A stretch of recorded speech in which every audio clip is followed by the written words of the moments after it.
ہاں غلام تھے بیچارے یا نوجوان تھے. نوجوانوں پر بزرگوں کو خود ہی حق حاصل ہوتا ہے، جو چاہے کرے.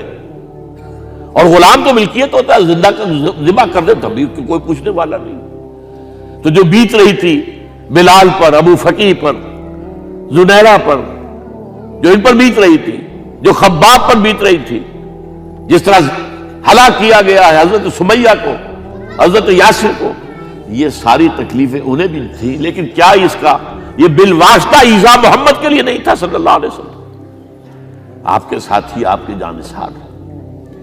لیکن آپ ان سے بھی کیا کہیں، فصبروا فصبروا فصبروا.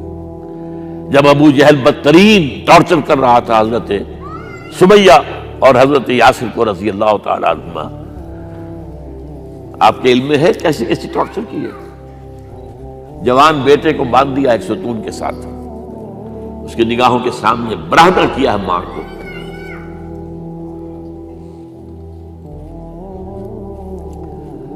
ہاتھ میں ایک مورتی ہے. جب تنگ آ گیا، ستا کر تنگ کر کے مار مار کے حضرت سمیہ ٹس سے مس نہیں ہو رہی. کہتا ہے تم ایک دفعہ کہہ دو سمیہ کہ ہاں اس مورتی میں بھی کچھ ہے، میں تمہیں چھوڑ دوں گا. انہوں نے تھوک دیا، برچھا مارا ہے شرمگاہ کے اندر.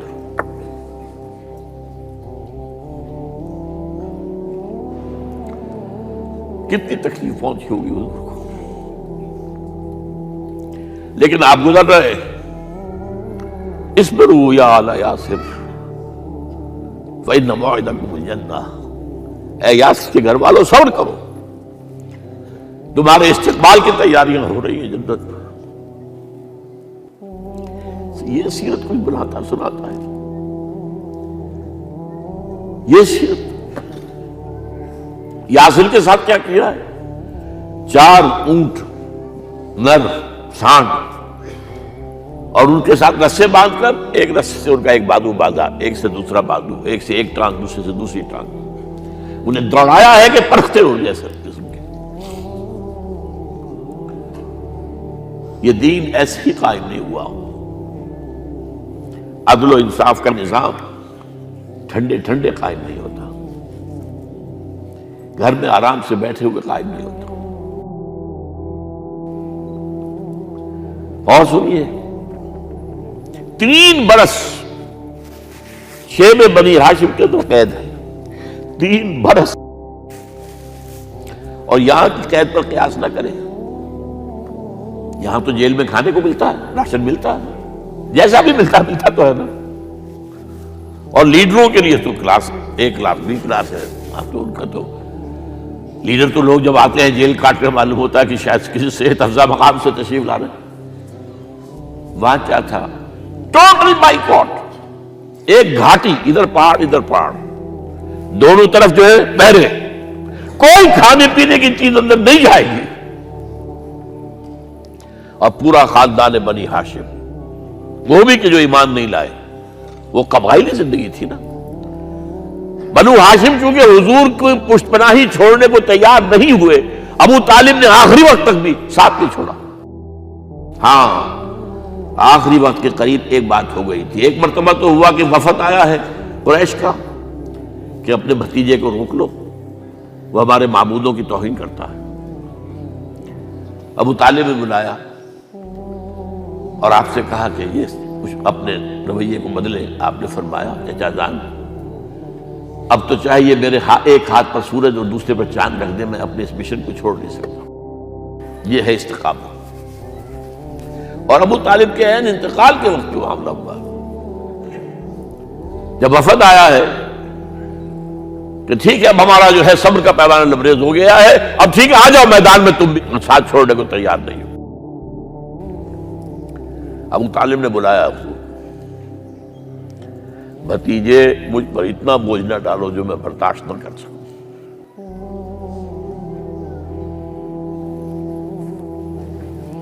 حضور کی آنکھوں میں آنسو آ گئے. چچا جان اب تو یا یہ بات بری ہوگی یا میں اپنے آپ کو ختم کر دوں، اسی میں ختم ہو جاؤں. 12 شیب بنی ہاشم میں 3 برس اس حال میں گزرے ہیں ٹوٹل بائیکاٹ، کوئی کھانے پینے کی نہیں۔ کچھ لوگ تھے شریف النفس، مثلا حکیم بن حزام تھے رضی اللہ تعالیٰ اور بعد میں ایمان لے آئے، حضرت خدیجہ کے وہ رشتہ دار تھے۔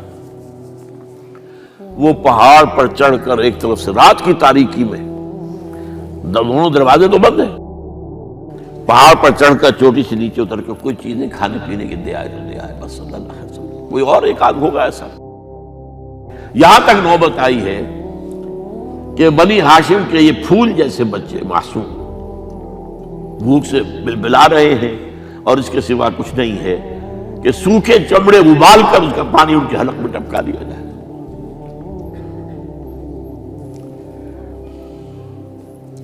اور جو ہوا وادی طائف میں، جب مکے والوں نے فیصلہ کر لیا کہ آپ قتل کر دو، ابو طالب بھی فوت ہو چکے ہیں، اب کوئی اندیشہ نہیں، کوئی خانہ جنگی شروع نہیں ہوگی، کوئی انٹرا ٹرائبل وار نہیں ہوگی، تو آپ طائف گئے ہیں۔ شاید وہاں کے 3 سردار تھے بڑے، اور یہ طائف اصل میں قریشی کا سمجھیے کہ یہ ان کا گرمیوں کا یہ صحت افزا مقام تھا۔ یہ تمام جو سردار تھے مکے کے، ان کی جائیدادیں وہاں تھی، باغات تھے، اور وہاں کے بھی 3 سردار تھے، تو شاید ان میں سے کسی کو اللہ توفیق دے دے۔ وہاں گئے ہیں اور صرف ایک ساتھ ہیں، حضرت زید بن حارثہ، حضرت ابو بکر بھی ساتھ نہیں، سائے کی طرح ساتھ رہنے والا بھی ساتھ نہیں تھا۔ وہاں جا کر جو آپ نے تینوں سے بات کی ہے، تینوں نے وہ باتیں کہی ہیں جو کلیجے کو چیر جائیں۔ تمہارے سوا کوئی اللہ کو نہیں ملا تھا رسول بنانے، جاؤ چلے جاؤ۔ ایک کہتا ہے فوراً چلے جاؤ یہاں سے، اس لیے کہ ہو سکتا ہے کہ تم سچے ہو تو کہیں میں تمہاری توہین نہ کر دوں، اور یہ بھی ہو سکتا ہے تم جھوٹے ہو تو جھوٹے کو میں منہ نہیں لگانا چاہتا۔ 3 دن کی یہ سختی، اور اس میں کیا ہو رہا ہے، اسٹریٹ ارچنز جو کہلاتے ہیں ہمارے یہاں، ٹھوکرے گلیوں کے، انہیں اشارہ کر دیا ذرا ان کی خبر لو، اب وہ پتھراؤ کر رہے ہیں۔ جیسے ہمارے ہاں کوئی آ جاتا ہے، کوئی نیم پاگل یا کوئی اور کسی طرح کا مست قسم کا آدمی، اور اس کے اوپر چھوکرے چاروں طرف ہوں اور ستا رہے ہوں، یہ نقشہ تھا، اور طائف کی گلیاں تھیں، اور محبوب رب العالمین تھے۔ ادھر سے پتھر آ رہے ہیں تو زید بن حارثہ رکاوٹ بن گئے، لیکن پیچھے سے آ رہے ہیں، وہ کیسے روکیں گے؟ پیچھے جاتے ہیں تو ادھر سے آ رہے ہیں۔ جسم لہو لہان ہے، خون رس رس کر زخموں سے جوتیوں میں آ کے جم گیا ہے۔ پھر وہاں سے آپ نکل کر گئے ہیں، ایک باغ میں تھوڑی سی پناہ لی ہے تھوڑی دیر کے لیے، جوتے بڑی مشکل سے اترے ہیں، خون جمع ہوا، اور وہ جو پھر دعا نکلی ہے آپ کی، وہ کلیجے کو چیر جانے والی ہے۔ اللہم الیک اشکو ضعف قوتی وقلت حیلتی وحوانی علی الناس، اے اللہ تیری جناب میں فریاد لے کر آیا ہوں،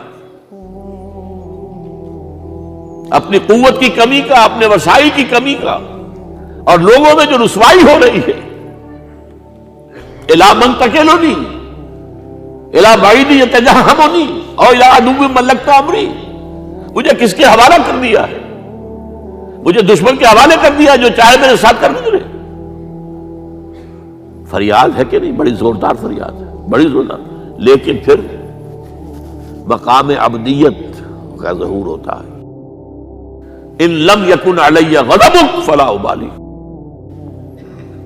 اے اللہ اگر تو ناراض نہیں ہے، مجھے اندیشہ یہ ہو گیا کہ کہیں تو ناراض تو نہیں ہو گیا ہے، کہیں تو نے میرا ساتھ تو نہیں چھوڑ دیا ہے، اگر تو ناراض نہیں تو مجھے کوئی پرواہ نہیں، جو ہو سو سر تسلیم خواہ جو مزاج یار میں آئے۔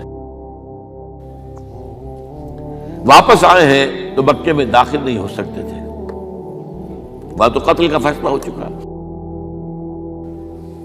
باہر ہی آپ نے ڈیرا لگایا، زید بن حارثہ کو بھیجا، فلاں شخص کے پاس جاؤ کہ تم اگر امان میں لے لو محمد کو تو محمد آ جائیں، میں تو میری یہ پوزیشن نہیں ہے، میں قریش کے مقابلے میں امان نہیں دے سکتا۔ دوسرے کے پاس بھیجا، اس نے بھی کچھ ایسے جواب دے دیا۔ تیسرے کے پاس جب گئے حضرت زید، مطعم بن عدی، اس نے کہا ٹھیک ہے، میں امان دیتا ہوں محمد کو، وہ آ جائے مکے میں۔ حضور سے آگے کہا، حضور نے فرمایا نہیں جا کر کہو، آ کر لے کر جا۔ کیوں؟ کیا پتہ اچانک جو ہے میرے داخل ہوتے ہی کوئی مجھ پر حملہ کرے، قتل کر دے۔ وہ تو یہ کہہ سکے کہ ہمیں کیا پتہ تھا کہ مطعم نے جو ہے امان دی ہے، I never knew it۔ اب یہ قبیلے کے اندر یہ ہوتا تھا کہ ایک نے امان دے دی، سب کی طرف سے امان۔ لہذا حضور نے فرمایا آ کر لے کر جاؤ۔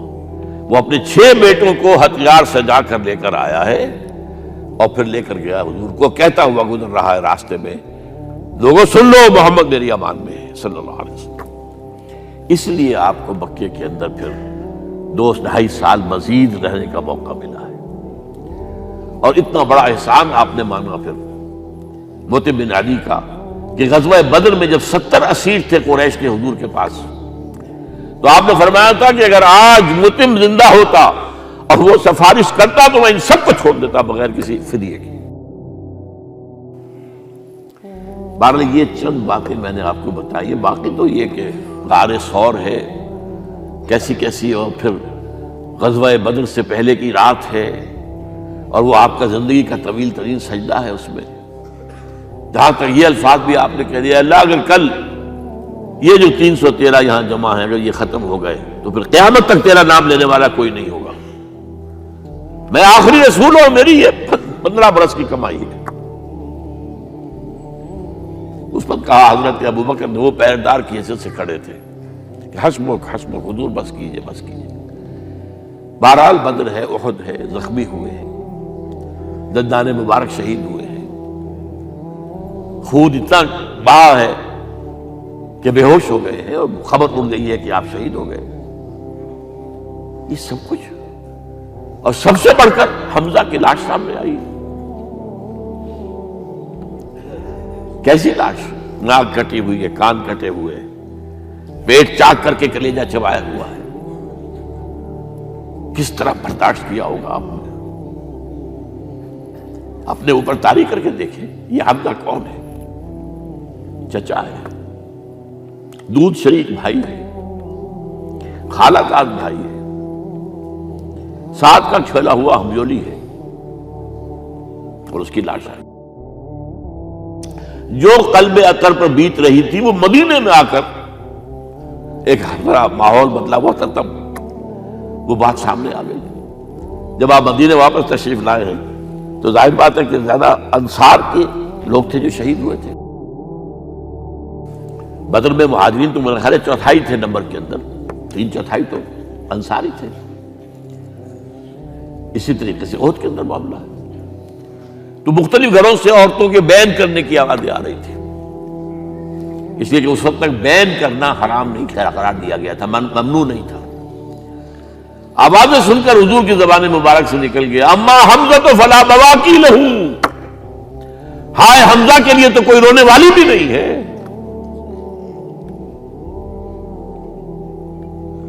اس پر پھر صحابہ نے، انصار نے اپنے ہاں کی خواتین کو حضرت صفیہ کے ہاں بھیجا، وہ سگی بہن تھی، وہاں انہوں نے جا کے یہ بھی تعزیت کی بہن کی۔ غزوہ احزاب کا آپ نے سنی لیا، اسوہ رسول پر نہ معلوم کیا کیا باتیں چیز لوگوں میں مشہور ہو گئی ہیں۔ اسوہ کا لفظ آیا کہاں ہے قرآن میں؟ سورہ احزاب میں۔ وہ اسوہ کیا تھا؟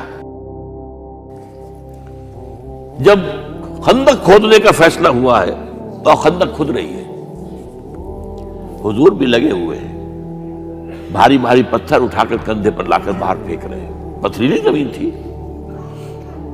ایک پتھر کسی سے ٹوٹا نہیں تھا، تو حضور نے جو ہے 3 دفعہ جو اس کے اوپر ضرب لگائی تب ٹوٹا ہے۔ لیکن یہ کہ کئی دن کے فاقے ہو چکے تھے، کھانے کو کچھ نہیں، پورا محاصرہ تھا، 12,000 کا لشکر گھیرے ہوئے، یہاں تک کہ آپ کو معلوم ہے کہ گھروں کے اندر بیت الخلا تو نہیں ہوتے، باہر جاتے تھے قضاء، اس کا کوئی امکان نہیں۔ شدید ترین آزمائش جو ہوئی ہے اس کا نتیجہ ایک طرف یہ نکلا کہ منافقین کا نفاق ان کی زبانوں پر آ گیا۔ قرآن مجید میں ہے یہ انہی آیات میں، ما وعدنا اللہ ورسولہ الا غرورا، ہمیں تو اللہ اور اس کے رسول نے دھوکہ دے کے مروا دیا۔ ہم سے کہا تھا کہ قیصر و کسریٰ کے خزانے تمہارے قدموں میں آئیں گے، اور حال یہ ہے کہ اب رفع حاجت کے لیے باہر نہیں جا سکتے، کھانے کو کچھ نہیں۔ اس وقت کچھ صحابہ آئے ہیں حضور صلی اللہ علیہ وسلم سے، دیکھیے فاقے سے کمر دوہری ہوئی جا رہی ہے، ہم نے اپنے پیٹوں پر پتھر باندھے ہوئے، چادروں کے ساتھ پتھروں کسا ہوا تاکہ کمر سیدھی رہے۔ حضور نے اپنا کرتا مبارک اٹھا کر دکھایا، 2 پتھر بنے۔ یہ ہے اسوہ، یہ ہے آپ کی سنت، آپ کا اسوہ حسنہ۔ لیکن اس اسوہ حسنہ سے فائدہ کون اٹھا سکتا ہے؟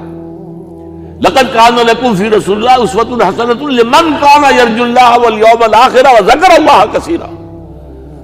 اسوہ تو اپنی جگہ ہے، قرآن میں ہدایت سب کے لیے، ھدی للناس، لیکن فائدہ اٹھائیں گے صرف متقین، ھدی للمتقین ہے سب کے لیے، اسوہ سب کے لیے ہے، لیکن استفادہ وہی کر سکے گا جو 3 شرطیں پوری کرے: اللہ اور یوم آخر پر ایمان، اور اللہ کا ذکر کثرت کے ساتھ کرے۔